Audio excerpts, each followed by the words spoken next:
and soul, and don't really wanna know where you're going.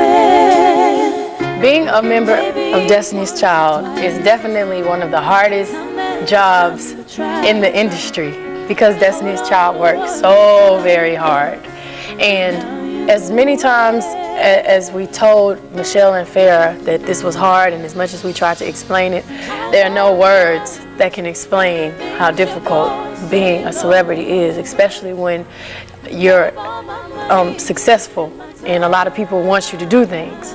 Basically, Michelle was on the Monica tour. She sang background and she was exposed to this. Farrah, on the other hand, she had never been on tours, so basically we did a show for MTV and she was distant. She wasn't really vocal, she wasn't really talking, she was tired, everybody was tired, but she was over to the side, so we had a meeting about that. And during the meeting, she said she couldn't take it anymore, and she said she was gonna go home, so she left. And MTV is still downstairs waiting for Destiny's Child. So the three of us continued and did it, hoping that maybe she didn't leave and go home. Maybe she just stayed at the hotel or whatever. We came back, she did leave. And the next day we had another performance, and it was very important. It was for a radio station. It was live on the web, and MTV was also recording this performance.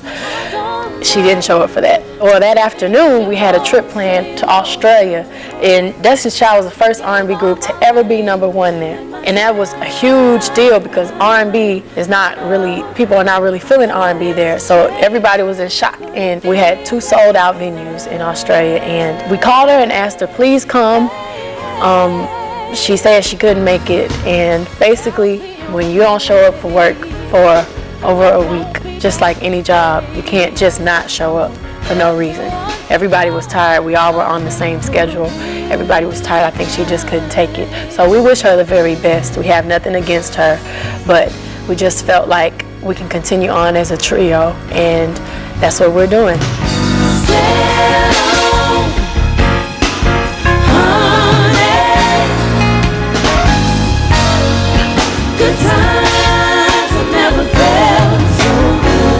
Vocally, we're stronger than we've ever been because now everybody can sing really well. So we're not rushing into trying to find another member.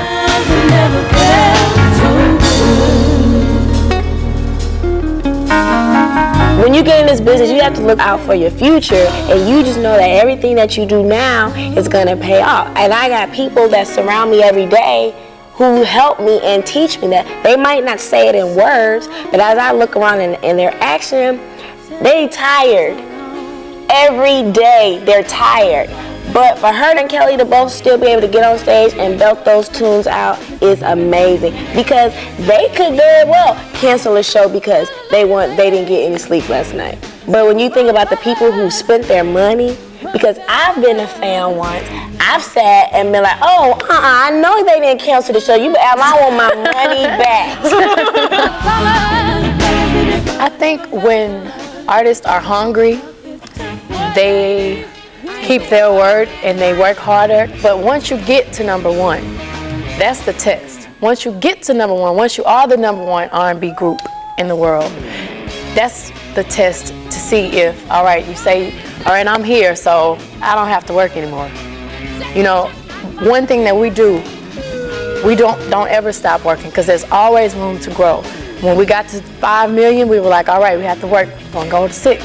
And now that we're at 6, trying to go to 7. And we've already been on tour for this album. It's a year later, our album is still top 20. It's going, hopefully next week it'll be top 10.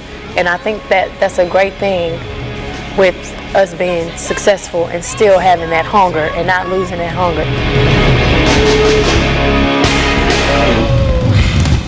I can't ever do that.